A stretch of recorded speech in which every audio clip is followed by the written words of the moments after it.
Dear friends, आज हम बात करने वाले हैं डायरेक्ट इनडायरेक्ट स्पीच की। जी हाँ, डायरेक्ट इनडायरेक्ट स्पीच के रूल्स, एग्जाम्पल, एक एक चीज़ को हम आपको बताने वाले हैं, एक एक बात को बताने वाले हैं। और वादा रहा, इस वीडियो को देखने के बाद किसी और वीडियो को देखने की आपको आवश्यकता नहीं रही, क्योंकि डायरेक्ट इनडायरेक्ट आपके दिमाग में छपने वाले हैं। वीडियो को स्किप मत कीजिए, एक एक चीज़ को समझिए, कॉपी पेन हाथ में ले लीजिए। शुरू करते हैं। रिपोर्टेड स्पीच, जिसे डायरेक्ट इनडायरेक्ट स्पीच या नरेशंस भी कहते हैं। अब देखिए भाई, स्पीच तो कहना या बोलना होता ही है। नरेशन का शाब्दिक अर्थ भी कथन होता है, जिसकी उत्पत्ति अंग्रेजी के नैरेट शब्द से हुई, जिसका शाब्दिक अर्थ होता है कहना, यानी टू से। नरेशन यानी टू से, मतलब किसी बात को कहना। अब भाई, किसी बात को कहने के दो प्रकार हैं, डायरेक्ट और इनडायरेक्ट। या तो हम सीधा कह दें प्रत्यक्ष रूप से, या अप्रत्यक्ष रूप से। अब देखिए, सीधा सीधा हम आपको एक बात कर रहे हैं कि जैसे आप हो चैनल पर नए, तो फटाफट चैनल को कर लीजिएगा सब्सक्राइब और बेल आइकन पर ऑल, क्योंकि ऐसी यूज़फुल वीडियोस हम आपके लिए लेकर आते रहते हैं। देखिए, बहुत ही आसान तरीके से हम समझने वाले हैं। सबसे पहले तो ये हम समझ लेते हैं कि डायरेक्ट स्पीच और इनडायरेक्ट स्पीच, यानी हम प्रत्येक बात को दो तरह से कह सकते हैं, प्रत्यक्ष रूप से और अप्रत्यक्ष रूप से। आइए जान लेते हैं ये प्रत्यक्ष रूप से और अप्रत्यक्ष रूप से होता क्या है। प्रत्यक्ष यानी जब वक्ता, यानी जो बोलता है, अपनी द्वारा कही गई बात को जो का त्यों हम रख देते हैं, हूबहू। किसी ने कुछ कहा है और वैसा का वैसा सेंटेंस हम किसी के सामने रख देते हैं, वो तो हो गया डायरेक्ट। और जो कही हुई बात है उसको हम इन्वर्टेड कॉमास में बंद रखते हैं। सर समझ में नहीं आया, चलो समझाते हैं। एग्जाम्पल देखिए, सी सेड टू मी। अब यहाँ पर मैं आपको बता रहा हूँ, जैसे ठीक है, मैं आपको बता रहा हूँ, सी सेड टू मी, उसने मुझसे कहा, I am going to Jaipur, मैं जयपुर जा रही हूँ। अब देखिए भाई, उसने जो मुझसे कहा वो मैंने आपको वैसा का वैसा कह दिया ना, कि उसने मुझसे कहा। अब जो उसने कहा वो तो इन्वर्टेड कॉमास में बंद है ना। क्या कहा उसने? कि मैं जयपुर जा रही हूँ। अब उसने जो कहा वैसा का वैसे मैंने आपको बताया। लेकिन अब देखिए, जयपुर कौन जा रहा है? मैं जा रहा हूँ क्या? नहीं जा रहा ना। जयपुर तो वह जा रही है, लेकिन उसने कहा कि मैं जयपुर जा रही हूँ, और वैसा का वैसा मैंने आपको बता दिया। तो ये तो हो गया डायरेक्ट। अब बात करें इनडायरेक्ट की। तो इनडायरेक्ट नरेशन या इनडायरेक्ट स्पीच मतलब अप्रत्यक्ष कथन, जब वक्ता द्वारा कहे गए कथन को अपने शब्दों में व्यक्त करते हैं। जैसे देखिए, ही सेड, उसने कहा, दैट कि he was going to college, वह कॉलेज जा रहा था। अब उसने कहा कि वह कॉलेज जा रहा था, तो उसने कहा, पहली बात तो उसने कहा, और वही कॉलेज जा रहा था। तो मैंने उसने जो कहा उसको अपने शब्दों में व्यक्त करके आपको कहा है। जबकि अगर डायरेक्ट होता तो क्या होता? उसने कहा मैं कॉलेज जा रहा हूँ, यही होता ना। अब डायरेक्ट से इनडायरेक्ट बदलने के कुछ रूल्स हैं, वो रूल हमें समझने होंगे। लेकिन एक बात आप पहले समझ लें कि इनडायरेक्ट में जब बदलते हैं तो कहने वाले का अर्थ नहीं बदलता। बात तो कॉलेज जाने की हो रही, लेकिन कहने का तरीका जो है वो बदल जाता है। अब देखिए भाई, सबसे पहले हम बात कर लेते हैं स्ट्रक्चर ऑफ डायरेक्ट स्पीच की। डायरेक्ट स्पीच का जो स्ट्रक्चर है वो कैसे बनता है, संरचना क्या होती है। जैसे एक एग्जांपल लेते हैं, Ragini said to me, Ragini ने मुझसे कहा, I am going to Jaipur, मैं जयपुर जा रही हूँ। अब देखिए भाई, हमने पहले कहा था आपको वक्ता, तो ये रिपोर्टर बोलते हैं इसको। तो रिपोर्टर मतलब कथन को कहने वाला। तो इस कथन को, इस सेंटेंस को कहने वाला कौन है? रागिनी। तो रिपोर्टर कौन हुई? रागिनी। रिपोर्टिंग वर्ब, वक्ता यानी रागिनी जिस वर्ब का प्रयोग कर रही है, और वर्ब है सेड, है ना। तो ये सेड या सेड टू जो भी यहाँ पर लिखा हो, ये सेड जो है ना, ये क्या है? ये वर्ब हो गई, रिपोर्टिंग वर्ब। तो reporter Ragini, reporting verb said, और रिपोर्टिंग ऑब्जेक्ट। तो भाई वक्ता यानी रिपोर्टर जिसको कह रहा है, तो Ragini said to me, Ragini ने मुझसे कहा, किसको कहा, मुझसे कहा ना, तो मी क्या हो गया, रिपोर्टिंग ऑब्जेक्ट, यानी रिपोर्टर रागिनी वर्ब हो गई सेड और रिपोर्टिंग ऑब्जेक्ट हो गया मी। ओके, अब देखिए एक तो ग्रीन कलर में है रागिनी सेड टू मी, अब इसको हम रिपोर्टिंग वर्ब या रिपोर्टिंग क्लॉज कहते हैं, इसको आपको याद रखना है, ठीक है। रिपोर्टिंग वर्ब या रिपोर्टिंग क्लॉज जो ग्रीन कलर में है रागिनी सेड टू मी। और रिपोर्टेड क्लॉज क्या होता है, जो रिपोर्टर कहता है जिसे हम इन्वर्टेड कॉमास में बंद करते हैं, रेड कलर में यहाँ पर है, I am going to jump. अब देखिए डायरेक्ट स्पीच को इनडायरेक्ट स्पीच में बदलने के जनरल सामान्य नियमों की बात करें तो सबसे पहली बात तो आपको ये याद रखनी है, जब हम किसी भी सेंटेंस को डायरेक्ट स्पीच में जो सेंटेंस है उसको इनडायरेक्ट में चेंज करें तो जो भी इन्वर्टेड कॉमास वगैरह हैं वो सब हटा देंगे। एक बात, ओके, क्लियर है, ठीक है। दूसरी बात, यदि डायरेक्ट नरेशन में रिपोर्टिंग वर्ब क्या होती है, हाँ अभी जो ग्रीन कलर में था ना रागिनी सेड टू मी, हाँ वही वो होता है रिपोर्टिंग वर्ब, प्रेजेंट या फ्यूचर टेंस में है, ध्यान रखिएगा, प्रेजेंट टेंस में या फ्यूचर टेंस में है तो इनडायरेक्ट में परिवर्तन करते समय रिपोर्टेड स्पीच के टेंस में कोई भी परिवर्तन नहीं किया जाता है, इसको याद रखिएगा, ठीक है। चलिए समझते हैं इसको एग्जाम्पल की मदद से। अब देखिए Manu says I am very happy, ये है डायरेक्ट स्पीच में लिखा हुआ। तो पहली बात तो ये जो हमने आपको बताई, डायरेक्ट से जब हम इनडायरेक्ट में चेंज करेंगे तो आप देखिए इनडायरेक्ट वाले में कोई भी कोमा वगैरह नहीं है, यानी सबसे पहला काम तो यही करना है। दूसरी बात मनु सेज, अब यहाँ पर से में एस या ई एस यानी एस जुड़ा हुआ है, तो ये कौन सा हो गया, सिंपल प्रेजेंट हो गया ना, प्रेजेंट हो गया।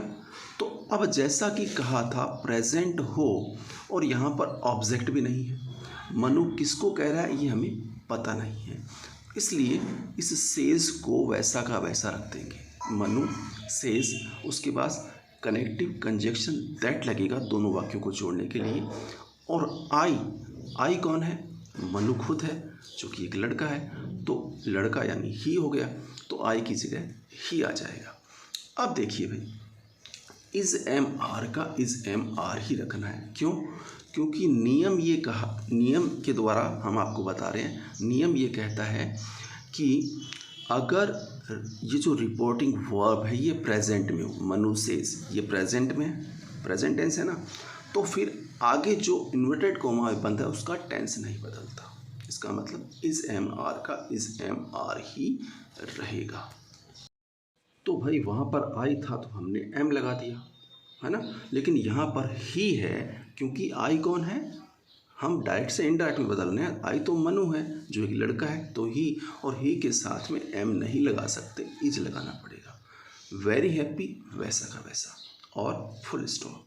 तो देखिए दो परिवर्तन हमने किए, तो पहली बात तो आपको ये समझनी है रिपोर्टिंग वर्ब जो है यानी जो इन्वर्टेड कोमास में नहीं है वो प्रेजेंट में या फ्यूचर में हो तो जो इन्वर्टेड कोमास में लिखा है उसका टेंस नहीं बदलना है, ठीक है।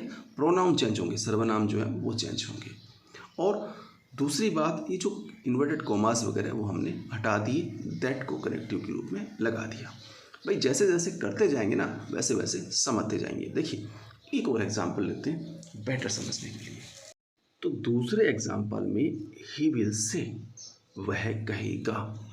अब यहाँ पर वह किसको कह रहा है ये हमें ऑब्जेक्ट नहीं है ना, इसका मतलब ये वैसा का वैसा आ जाएगा, ही विल से का ही विल से, जैसे ऊपर मनु सेज का मनु सेज आया था।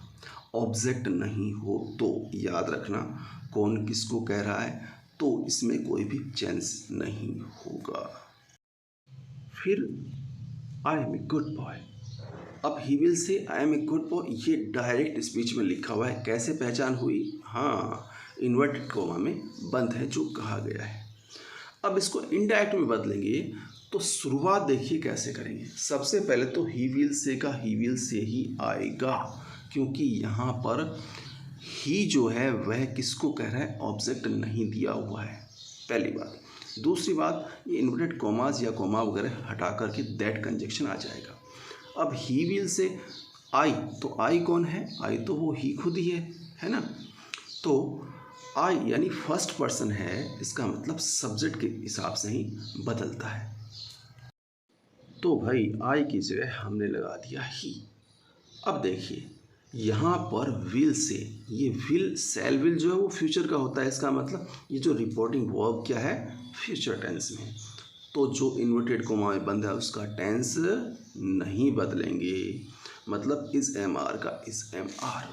तो बात वही है, ही के साथ इज लगाएंगे, ए गुड बॉय वैसा का वैसा और फुल स्टॉप। तो हमारा डायरेक्ट से इनडायरेक्ट बना, ही will say that he is a good boy. तो ये तो बात हो गई भाई कि अगर प्रेजेंट में हो और फ्यूचर में हो तो हम क्या करते हैं, हाँ टेंस चेंज नहीं करते जो कहा गया है उसका। लेकिन यदि पास्ट में हो तो पास्ट में हो तो अलग अलग टेंस के हिसाब से अलग अलग चेंजेस होते हैं। कैसे, आइए जान लेते हैं। इस शॉर्ट में जानेंगे, बहुत ही शॉर्ट में, कि एकदम दिमाग में छप जाए। वीडियो अच्छा लग रहा है तो फटाफट लाइक कर दीजिएगा। ओके जी, चलते हैं आगे। रिपोर्टिंग वर्ब पास्ट टेंस में हो तो देखिए डायरेक्ट से इनडायरेक्ट में बदलने के लिए प्रेजेंट पास्ट में कन्वर्ट होगा, याद रखना बस। कैसे सर, देखिए प्रेजेंट इंडेफिनिट में अगर है सेंटेंस तो पास्ट इंडेफिनिट में चेंज कर देंगे। प्रेजेंट कंटिन्यूज में है तो पास्ट कंटिन्यूज में, प्रेजेंट परफेक्ट में है तो पास्ट परफेक्ट में, और प्रेजेंट परफेक्ट कंटिन्यूज में है तो पास्ट परफेक्ट कंटिन्यूज में। यानी प्रेजेंट में कोई हो तो जो प्रेजेंट है वही पास्ट में चेंज हो जाएगा। क्लियर है, याद रह जाएगा। ठीक है, आगे बढ़ते हैं।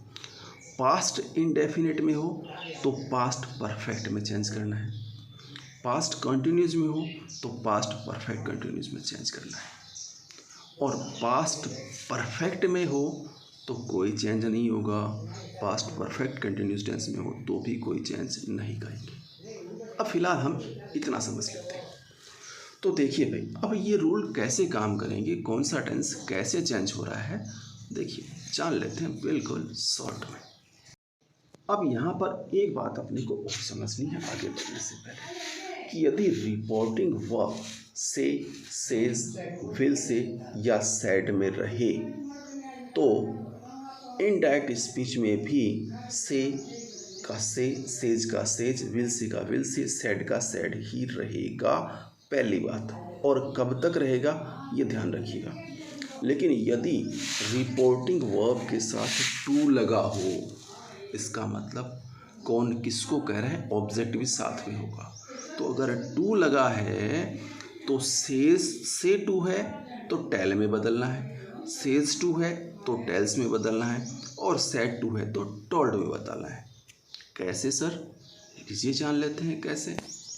अब देखिए डायरेक्ट में हम एक सेंटेंस देते हैं, he says I am going to Jaipur. वह कहता है मैं जयपुर जा रहा हूँ।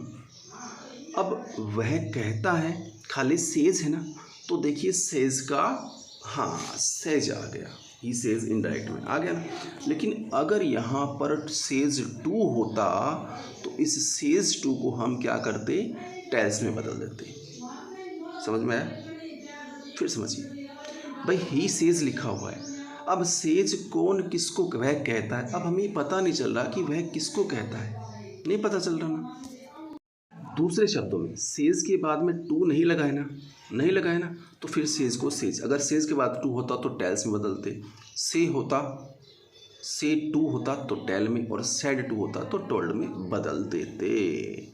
लेंगे एग्जाम्पल, लेकिन फिलहाल देखिए, अब ये बात आपने समझ ली ना, कि भाई से के आगे टू लगा हो तो टेल में बदलना है, सेज के आगे टू लगा हो तो टेल्स में बदलना है, सेड के आगे टू लगा हो तो टोल्ड में बदलना है, लेकिन नहीं लगा हो टू तो जैसा है वैसा का वैसा आना है। क्लियर है, कैसे, एक एग्जाम्पल और लेते हैं। डायरेक्ट में ही सेड टू मी, अब सेड के आगे अगर सेड का सेड ही होता, टू नहीं होता तो ही सेड का ही सेड आ जाता, लेकिन टू है और फिर मी ऑब्जेक्ट हो गया, ही सेड टू मी।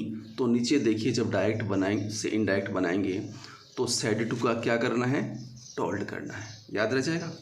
हाँ अब समझ में आया आपके, है ना। तो देखिए ही टोल्ड मी यानी उसने मुझसे कहा। अब यहाँ पर इन्वर्टेड कोमा को तो हमें तो हटाना ही है, तो दैट कंजक्शन हो गया ना। अब यहाँ पर ही सेड टू मी, उसने मुझसे कहा आई। अब ये आई कौन है, आई कौन है, आई तो है, खुद ही तो है, तो आई को हमें ही में बदलना होगा, नेवर का नेवर। अब ईट था तो ईट से एट कैसे हो गया सर, प्लीज़ ये बात करते हैं। देखो भाई रूल्स तो याद रखने ही पड़ेंगे। अब आप यहाँ पर भूल रहे हैं, आपको अगर याद रहता तो आप नहीं कहते कि ईट से ऐड कैसे हो गया। देखिए यहाँ पर हमारी रिपोर्टिंग वर्ब सेड पास्ट में है ना, सेकंड फॉर्म लगी है यहाँ पर, पास्ट टेंस है ना। हाँ तो फिर आगे जो इन्वर्टेड कोमा में उसका टेंस बदलेगा, और यहाँ पर ईट है यानी फर्स्ट फॉर्म है तो सेकंड फॉर्म में कन्वर्ट करना है। क्यों, क्योंकि सिंपल प्रेजेंट है, सिंपल पास्ट में चेंज होगा, और सिंपल प्रेजेंट में वर्ब की फर्स्ट फॉर्म या फर्स्ट फॉर्म में एस या यस लगता है, तो यहाँ पर फर्स्ट फॉर्म को सेकंड फॉर्म ईट से एट बना दिया, स्वीट्स का स्वीट्स। तो डायरेक्ट से इनडायरेक्ट में हमारा सेंटेंस बना he told me that he never ate sweets. Okay फिर से देखिए एक sentence, she says to me. अब यहाँ पर देखिए सी सेज, सेज के बाद में टू है ना, तो सेज टू को किस में बदलना है, टेल्स में बदलना है, रूल है ना। बस ये रूल ही तो याद रखना है और तो कोई दिक्कत ही नहीं है, बहुत सिंपल है। तो सी का सी, सेज टू की जगह टेल्स लगा दिया, और मी का मी, ये ऑब्जेक्ट है, इसमें कोई चेंज नहीं करना है, ठीक है। रिपोर्टर में और ऑब्जेक्ट में कोई चेंज नहीं होता। फिर कंजक्शन दैट लग गया। अब यू कौन है, यू भाई सेकंड पर्सन है, मतलब यू सेकंड पर्सन है ना। तो अब देखिए सेकंड पर्सन कौन है, कौन किसको कह रहा है, जिसको कह रहा है वो। तो सी सेज टू मी, वह मुझसे कहती है कि तुम, तो तुम कौन, तुम यानी मैं।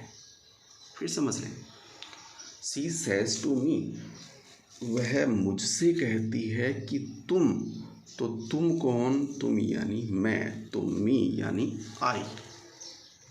तो आई के साथ में देखिए एम लगेगा। अब आप कहोगे सर इज एम आर का इज एम आर कैसे आया, तो भाई देखिए रिपोर्टिंग वर्ब में सेज टू था, प्रेजेंट था, तो प्रेजेंट और फ्यूचर हो तो आगे वाले का टेंस चेंज नहीं करते, है ना। रिपीट के लिए आपको याद दिलवाने के लिए हमने ये सेंटेंस लिया है ना, याद आया। हाँ तो यहाँ पर आई के साथ एम लगा दिया, फिर writing a letter to him. Okay समझ में आया। देखिए भाई समझ में आया हो तो फटाफट वीडियो को कर दीजिएगा लाइक, अधिक से अधिक इसे शेयर कीजिएगा, और हाँ चैनल को सब्सक्राइब करना मत भूलिएगा, बेल आइकन पर ऑल कर लीजिए, ताकि जैसे ही हमारी कोई नई वीडियो अपलोड हो सबसे पहले उसकी सूचना आप तक पहुँचे, आप चाहे विश्व के किसी भी कोने में बैठे हों, ठीक है।